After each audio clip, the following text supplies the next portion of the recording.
जय हिंद दोस्तों, आपका स्वागत है आपके अपने पसंदीदा चैनल स्टडी एंड अपडेट्स में।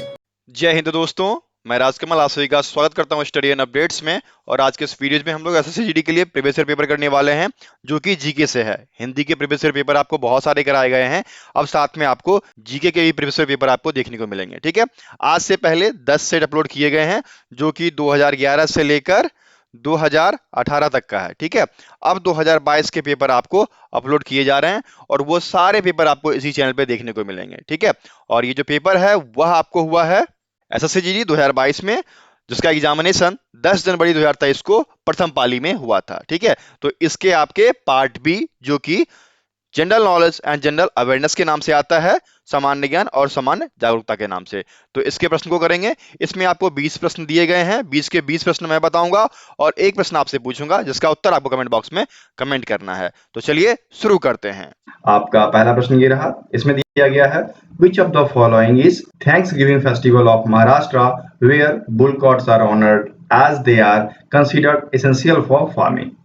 निम्नलिखित में से कौन सा महाराष्ट्र का धन्यवाद ज्ञापन उत्सव है जहां बैलों को सम्मानित किया जाता है क्योंकि उन्हें खेती के लिए आवश्यक माना जाता है। देखिए, महाराष्ट्र में एक फेस्टिवल है जिसका नाम है बैल पोलो महोत्सव। इस महोत्सव में क्या होता है कि किसान जो है बैल की पूजा करते हैं और वो अपनी पुरानी संस्कृति के अनुसार, ठीक है, इनके रीति रिवाज है उसके अनुसार जो है इस त्योहार को धूमधाम से मनाते हैं। और इस त्योहार को जो है गणेश उत्सव की तरह ही मनाया जाता है। तो देखिए इसमें कहा दिया गया आपका, तो देखिए इनमें आपका पोला महोत्सव डी में दिया गया है। तो फर्स्ट का उत्तर क्या हो जाएगा आपका, डी हो जाएगा। समझ गए ना। चलिए आगे बढ़ते हैं। अब देखिए आपका दूसरा दिया गया है मॉस एंड मर्केशिया comes under which of the following. Moss और मर्केशिया निम्नलिखित में से किसके अंतर्गत आते हैं। देखिए आपने पढ़ा होगा बायोलॉजी में, जिसमें कि पादप जगत के बारे में बताया गया था। तो उसी में से आपका एक ब्रायोफाइटा है, इसके अंतर्गत आपके जो पादप जगत के उभयचर होते हैं वो आते हैं। ठीक है, और इनका जो प्रजनन होता है वह बीजाणुओं द्वारा होता है। तो यहाँ पर देखिए आपका क्या हो जाएगा, ग्रुप ऑफ प्लांट्स ब्रायोफाइटा, जो कि सी में दिया गया है। ठीक है, तो उत्तर क्या हो जाएगा आपका, सेकंड का उत्तर आपका सी हो जाएगा। समझ गए। चलिए आगे बढ़े। अब देख लीजिए तीसरा आपको दिया गया है, Jagoi is a major style of which of the following dance form of Indian classical dance. Jagoi भारतीय शास्त्रीय नृत्य के निम्नलिखित में से किस नृत्य के रूप में एक प्रमुख शैली है। तो देखिए आपने मणिपुरी का नाम सुना होगा, यह मणिपुर का शास्त्रीय नृत्य है और मणिपुरी नृत्य को जागे नृत्य के रूप में जाना जाता है। ठीक है, तो ये देखिए आपके यहाँ पर मणिपुरी ए में दिया गया है, तो थर्ड का उत्तर आपका ए हो जाएगा। ओके, चलिए आगे बढ़ते हैं। चौथा आपको दिया गया है, identify ways to reduce the pollution caused by burning fossil fuels.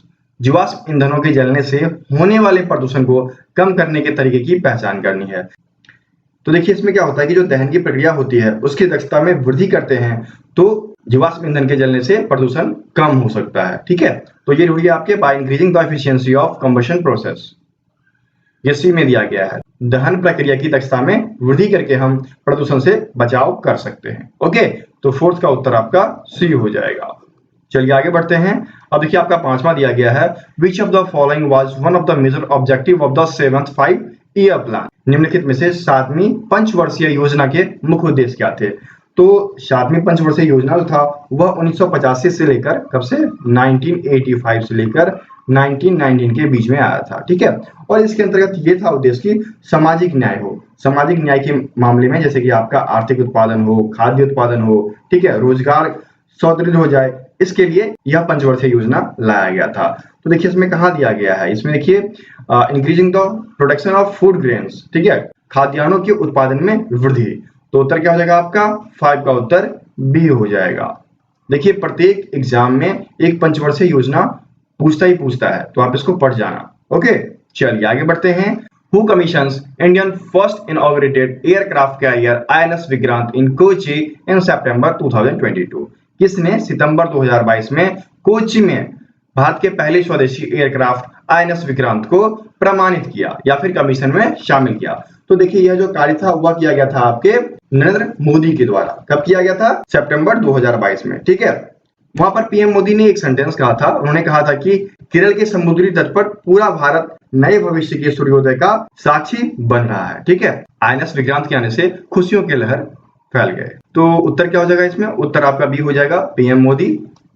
तो 6 का उत्तर आपका बी हो गया। चलिए आगे बढ़ते हैं। अब देखिए 7वां आपको दिया गया है, dash comes under the ministry of textile. वस्त्र मंत्रालय के अंतर्गत आता या आती है। तो देखिए वस्त्र मंत्रालय के अंतर्गत ना एक अभियान चलाया गया था, उस अभियान का नाम है सामर्थ्य स्कीम। ठीक है, और सामर्थ्य स्कीम के अंतर्गत ये था कि कम से कम 10 लाख लोगों को प्रशिक्षित करना है। 2017 से लेकर 20 के बीच कम से कम 10 लाख लोग को प्रशिक्षित करने का उद्देश्य था। ठीक है, यह आता है आपके मिनिस्ट्री ऑफ टेक्सटाइल के अंतर्गत। तो सामर्थ्य स्कीम, सामर्थ्य योजना आपके सी में दिया गया है, तो 7 का उत्तर आपका सी हो जाएगा। ठीक है, चलिए आगे बढ़े। अब देख लीजिए 8वां आपको दिया गया है, the Kalinga war fought during the reign of which of the following Maurya king. निम्नलिखित में से किस मौर्य राजा के शासनकाल में कलिंग युद्ध लड़ा गया था? तो देखिए कलिंग युद्ध फेमस है, जानते हैं आप सब, और यह अशोक के समय में लड़ा गया था। और कलिंग युद्ध जो हुआ था वह 261 ईसा पूर्व में हुआ था। ठीक है, और यह आपके अशोक से संबंधित है। तो महान अशोक आपके डी में दिया गया है, तो 8 का उत्तर डी हो जाएगा। अच्छा ये बताइए मौर्य समाज के संस्थापक कौन थे? तो चंद्रगुप्त मौर्य। यहाँ पर बी में दिया गया है चंद्रगुप्ता। चंद्रगुप्त मौर्य जो थे वह मौर्य समाज के संस्थापक माने जाते हैं। ठीक है, तो 8 का उत्तर आपका डी हो गया। चलिए आगे बढ़ते हैं। 9वां आपको दिया गया है, the president of India is elected by dash. Bharat के राष्ट्रपति का चुनाव डैश द्वारा किया जाता है। तो देखिए भारतीय जो राष्ट्रपति हैं इनका चुनाव आपके संसद के दोनों सदनों के निर्वाचित सदस्यों के द्वारा होता है। जो एमएलए एमपी आप लोग चुनकर भेजते हैं आगे को, वही इनका निर्वाचन करते हैं। ठीक है, और यह संविधान के अनुच्छेद 54 में वर्णित है। अनुच्छेद 54 में यह लिखा गया है। ठीक है, और एक राष्ट्रपति होने के लिए न्यूनतम आयु जो है वह 35 वर्ष होना ही चाहिए। ठीक है, तो उत्तर क्या हो जाएगा? उत्तर आपका बी हो जाएगा, elected members of both houses of parliament and state legislative assembly. संसद के दोनों सदनों के निर्वाचित सदस्यों और राज्य विधानसभाओं द्वारा जो सदस्य चुना जाता है उन्हीं सदस्यों के द्वारा राष्ट्रपति का चुनाव किया जाता है। ठीक है, तो 9 का उत्तर आपका बी हो गया। चलिए आगे बढ़ते हैं। अब चलिए आगे बढ़ते हैं। 10वां आपका दिया गया है, in which dance form has Tapan Kumar Patnaik won the Sangeet Natak academy award. देखिए तपन कुमार पटनायक ने नृत्य शैली में संगीत नाटक अकादमी पुरस्कार जीता।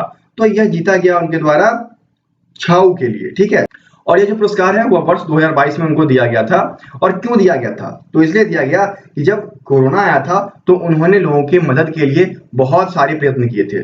तो इसी उत्साह के लिए, इसी प्रयत्न के लिए उन्हें इस सम्मान से सम्मानित किया गया था। ठीक है, उन्होंने अपने संगीत के तहत लोगों में आत्मविश्वास भर दिया ताकि वो अच्छा जीवन यापन कर सकें। ठीक है, तो 10वां का उत्तर क्या हो जाएगा? 10वां का उत्तर आपका डी हो जाएगा। ठीक है, और किसी को पीडीएफ चाहिए तो हमें व्हाट्सएप कर सकते हैं। हमारा व्हाट्सएप नंबर है 7979946092। चलिए आगे बढ़ते हैं। 11वां आपका दिया गया है, the reversal of Rs 2000 bank note of Mahatma Gandhi new series bears the portrait of. Mahatma Gandhi की जो नई सीरीज आई थी 2000 के नोट की, तो उस नोट के पृष्ठभाग पर किस चीज का चित्र है?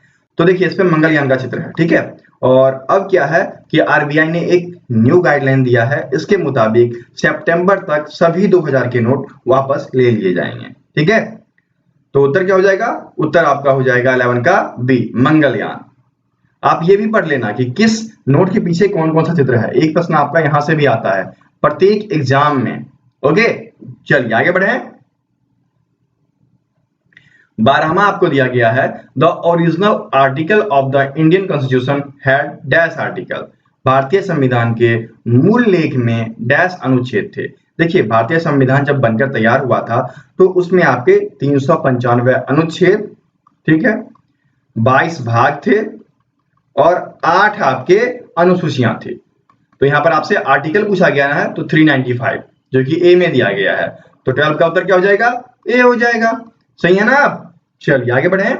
अब देख लीजिए 13 दिया गया है, which fundamental rights can not be suspend during the emergency. आपातकाल के दौरान किन मौलिक अधिकारों को निलंबित नहीं किया जा सकता। देखिए भारतीय संविधान ने एक प्रावधान दिया है कि अनुच्छेद 20 और 21 इसको जो है आपातकालीन के दौरान भी निलंबित नहीं करना है। क्यों नहीं करना है? क्योंकि आपातकाल के दौरान यदि किसी बंदे को या किसी आरोपी को गिरफ्तार किया जाता है, चाहे वह देशी हो या विदेशी हो, तो वह अपने लिए 3 सुरक्षा मांग सकता है। यह था अनुच्छेद 20 में, ठीक है। और 21 में क्या है कि किसी भी व्यक्ति को विधि द्वारा स्थापित प्रक्रिया के अतिरिक्त उसके जीवन और व्यक्तित्व स्वतंत्रता के अधिकारों से वंचित नहीं किया जा सकता, ठीक है। 21 में यह है कि कोई भी व्यक्ति यदि गिरफ्तार होता है तो उसकी जो अपनी स्वतंत्रता है वो नहीं छीनी जाएगी, ठीक है। ये दोनों अधिकार जो हैं आपातकाल के दौरान भी निलंबित नहीं किए जाएंगे, ठीक है। तो 13 का उत्तर क्या हो जाएगा? 13 का उत्तर आपका सी हो जाएगा, आर्टिकल 20 एंड 21। समझ गए ना? चलिए आगे बढ़ते हैं। 14 आपको दिया गया है, who was the first Indian to cross the English Channel from Dover to Calais in 1958, who was also the only person to swim across 5 continental ocean in a calendar year 1966। कहा जा रहा है कि 1958 में डोवर से Kallis तक English channel को पार करने वाला पहला भारतीय कौन है? और इसी भारतीय ने वर्ष 1966 में 5 महाद्वीपों के महासागरों में तैराकी करने वाला यह एकमात्र व्यक्ति था। तो उसका नाम बताना है आपको। तो ये व्यक्ति हैं आपके मिहिर सिंह, ठीक है। ये एक ऐसे व्यक्ति हैं जो कि इंग्लिश चैनल को भी पार किए थे और 5 महासागर की भी तैराकी की थी। इसी के लिए इन्हें पद्मश्री और पद्म भूषण से सम्मानित भी किया गया था, ठीक है। तो 14 का उत्तर क्या हो जाएगा? 14 का उत्तर आपका ए हो जाएगा। समझ गए? चलिए आगे बढ़े। अब देख लीजिए 15 दिया गया है, which latitude line passes through the middle of India which affects the climate of the country। कौन सी अक्षांश रेखा भारत के मध्य से होकर गुजरती है जो देश की जलवायु को प्रभावित करती है? तो 23.5 डिग्री वाला जो है कौन है वो? ट्रॉपिक ऑफ कैंसर, कर्क रेखा, जो कि भारत के 8 राज्यों से होकर गुजरती है। और इसके लिए मैंने शॉर्ट ट्रिक बता रखा है, क्या? मित्र पर गमछाझार, मौसे मिजोरम, तौसे त्रिपुरा, ऐसे करके मैंने बता रखा है आपको, आप देख लेना, ओके। और पूरे विश्व में कहा जाए तो पूरे विश्व में 17 देश से यह गुजरती है, ठीक है। तो उत्तर क्या हो जाएगा? उत्तर आपका ट्रॉपिक ऑफ कैंसर, कर्क रेखा हो जाएगा, जो कि 15 के डी में दिया गया है। तो 15 का डी उत्तर हो गया, ठीक है। चलिए आगे बढ़े। अब देखिए 16 दिया गया है, what are the revenue receipts that are not claimed by the government called. ऐसी राजस्व प्राप्तियां जिनका सरकार पर दावा नहीं होता है क्या कहलाती हैं? तो ये आपके होते हैं नॉन रिफंडेबल, ठीक है, जिसमें सरकार का कोई दावा नहीं होता है, गैर प्रतिदेय, जो कि यहाँ पर ए में दिया गया है। तो 16 का उत्तर आपका ए हो जाएगा, ठीक है। चलिए आगे बढ़ते हैं। 17 आपका दिया गया है, which state won the Vijay Hazare trophy in 2017-18। 2017-18 में विजय हजारे ट्रॉफी किस राज्य ने जीती थी? तो देखिए 2017-18 में आपके कर्नाटक ने ये जीता था, ठीक है। मुंबई और कर्नाटक ये दोनों इस ट्रॉफी के विजेता रहे हैं, ये कई बार उन्होंने जीता है, ठीक है। तो 17-18 की बात की गई तो आपका क्या हो जाएगा? कर्नाटक, जो कि ए में दिया गया है। और सबसे लास्ट जो है वर्ष 2021 में हुआ था और उसमें जीता था मुंबई ने, ठीक है। दोनों ध्यान रखिएगा।